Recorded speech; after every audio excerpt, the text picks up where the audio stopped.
तो दोस्तों हम लोग 21वीं सदी में जी रहे हैं। 21वीं सदी का ये 2025 चल रहा है। 2025 बीतने वाला है।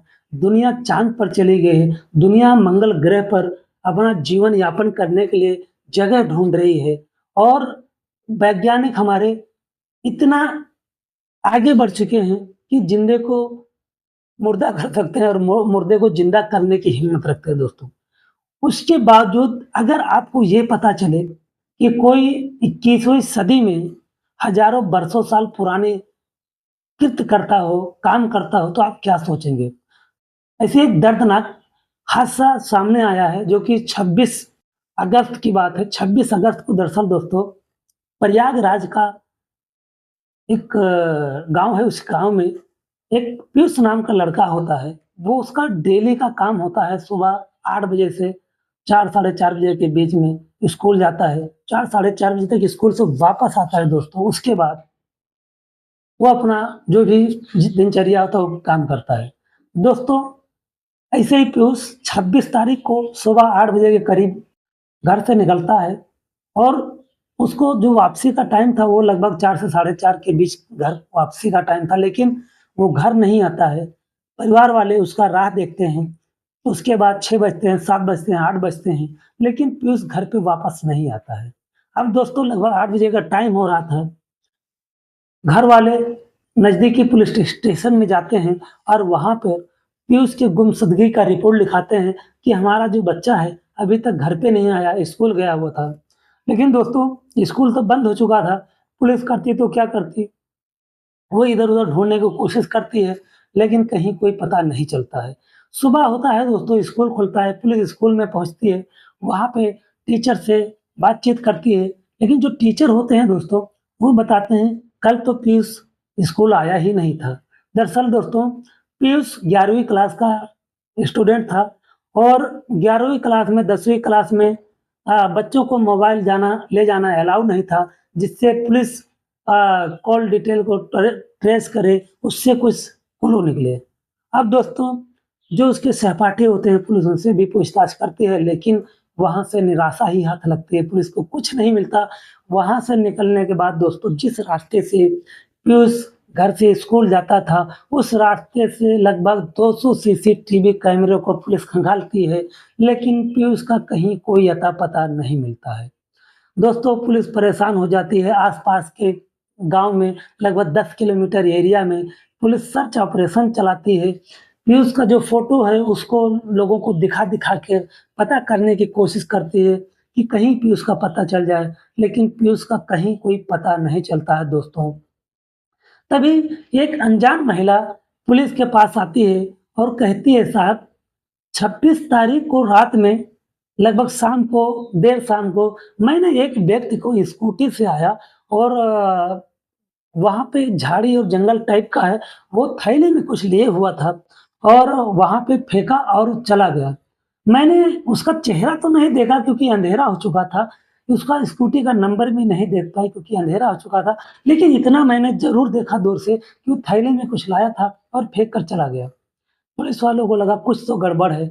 पुलिस उस महिला के बताए हुए पते पर पहुँचती है और वहाँ पर देखती है, तो 2 इंसानी पैर वहाँ पर थैले में मिलते हैं।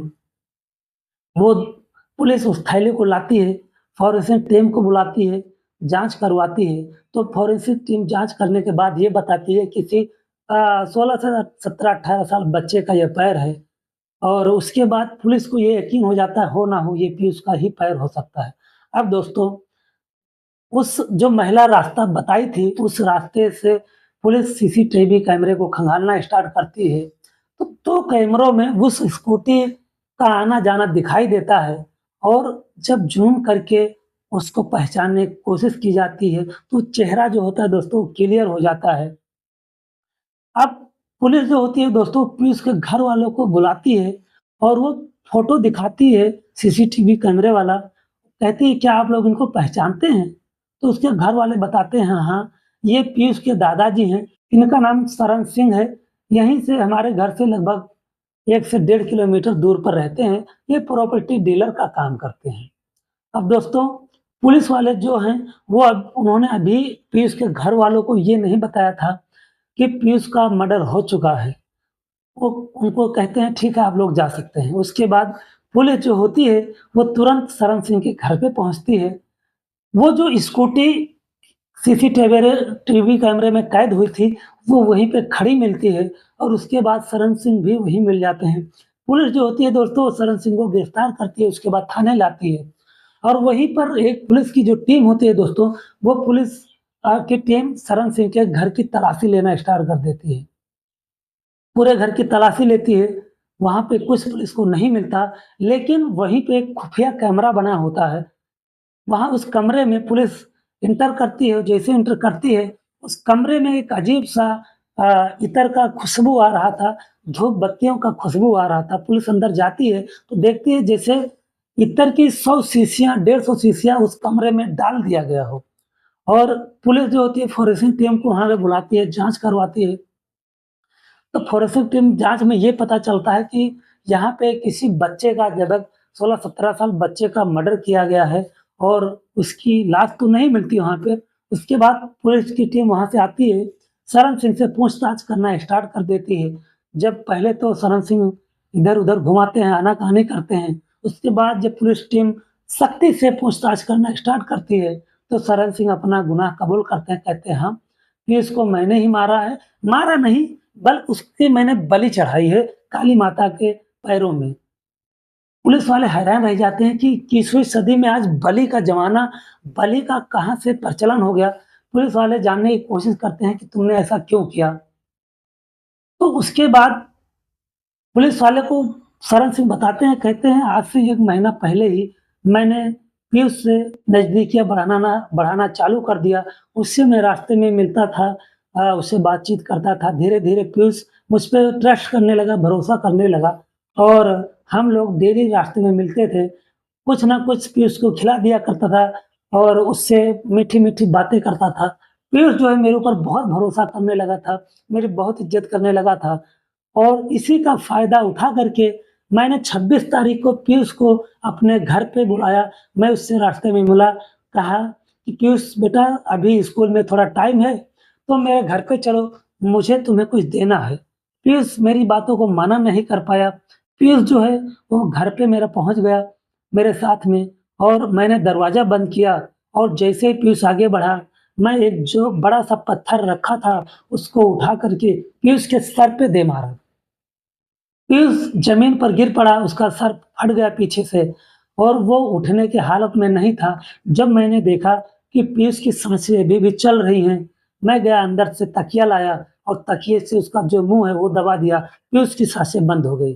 पीयूष को मैं खींच करके काली माता के चरणों में ले गया, वहाँ पे ले जाने के बाद पीयूष का जो गला है, वो काट कर के मैंने अलग कर दिया, पैर काट कर के अलग कर दिया, उसके दोनों हाथों को काट कर के अलग कर और उसके बाद पूरे विधि-विधान से जिस तरह से तांत्रिक ने मुझे बताया था, पूरे मंत्र उच्चारण के साथ में काली माता को उसकी बलि चढ़ा दी। अब पुलिस जो है दोस्तों वो पूछती है कि अगर आखिर तुमने ऐसा किया क्यों? तो जो शरण सिंह ने बताया वो आपके सुनकर पैरों तले से ज़मीन खिसक जाएगी। उन्होंने बताया कि ये बात 2023 की है, मेरी एक बेटी है जो कि थोड़ा परेशानी की वजह से उसकी देहांत हो गया और उसके बाद मैं उसकी मौत से उबरा भी नहीं था कि तभी 2024 में मेरा जो बेटा है वो गंगापुर से छलांग लगाकर अपनी जान दे दिया। अब ये सब मेरा देख कर के रो-रो सिर उठा। उसके बाद कुछ दिन बीतने के बाद एक जो तांत्रिक थे वो मुझे मिले। मैंने उनसे अपनी आप बीती बताई और उनसे पूछा कि ये सब क्यों हो रहा है? तो उन्होंने बताया कि तुम्हारी जो भाभी हैं वो तुम्हारे घर के ऊपर टोना-टोटका करके रखी हैं और इसकी वजह से ये सब हो रहा है। तो उनसे मैंने पूछा कि अगर ये हो रहा है तो इसका कोई निवारण हो सकता है बाबा कि नहीं? तो उन्होंने कहा हो सकता है, अगर तुम उसके घर के किसी भी सदस्य को अगर बलि चढ़ा सको तो ये ख़त्म हो सकता है। उस दिन मैंने ठाना कि मैं ये करके रहूँगा और ये सब ख़त्म करके रहूँगा। उस दिन से मैं सोचना स्टार्ट किया कि मैं करूँ तो क्या करूँ और फिर मेरी नज़र पीयूष पे पड़ी क्योंकि यही वो लड़का था जिसको मैं आसानी से अपने घर तक ला सकता था और मैं उसकी बलि चढ़ा सकता था। क्योंकि उसके घर में जो पीयूष के पिताजी थे वो पहले एक्सपायर हो चुके थे, पीयूष के जो सगे दादाजी थे वो एक्सपायर हो चुके थे। बची थी तो उसकी दादी और उसकी माँ और एक उसकी बहन। तो बहन को लाना आसान नहीं था क्योंकि वो घर से बाहर निकलती नहीं था। इकलौता पीस ही ऐसा था तो जो कि दिन में आधे से ज़्यादा टाइम घर से बाहर रहता था, तो उसको लाना आसान था। और मैं शुरू किया, स्टार्ट किया, उससे मिलना जुलना, उससे नज़दीकी बढ़ाई और उसके बाद उसका भरोसा जीता। और उसके बाद एक दिन 26 तारीख के दिन मैं उसको अपने घर पे लाया बैला फुसला करके, और उसके बाद मैं उसका बलि चढ़ा दिया। अब दोस्तों, पुलिस ने शरण सिंह को गिरफ्तार कर लिया, उसको जेल में डाल दिया है और उस तांत्रिक का खोज खबर चल रहा था, लेकिन अभी तक वो तांत्रिक मिला नहीं। लेकिन अभी 15 दिन पहले वो तांत्रिक पुलिस के हाथे चढ़ चुका है, वो भी जेल की रोटी खा रहा है। लेकिन दोस्तों, सवाल ये उठता है, क्या आज के 2025 चल रहा है, सतयुग का जमाना है क्या? शरण सिंह जैसे पढ़े लिखे लोग, जो कि एक प्रॉपर्टी डीलर का काम करते थे, पढ़े लिखे थे, अच्छे खासे पढ़े लिखे थे, वो इन इस पचड़े में कैसे पढ़ सकते हैं? उनके दिमाग में ये सारी बातें कैसे आ सकती हैं? और अगर ऐसे जो अपने सगे होते हैं उनके ऊपर भरोसा किया जा सकता है, लेकिन अगर ऐसे ही लोग जिनके ऊपर भरोसा किया जा सकता है, ऐसे ही लोग अगर पीठ पीछे ऐसा काम करना लगे, तो किसके ऊपर भरोसा किया जाए और किसके ऊपर भरोसा ना किया जाए?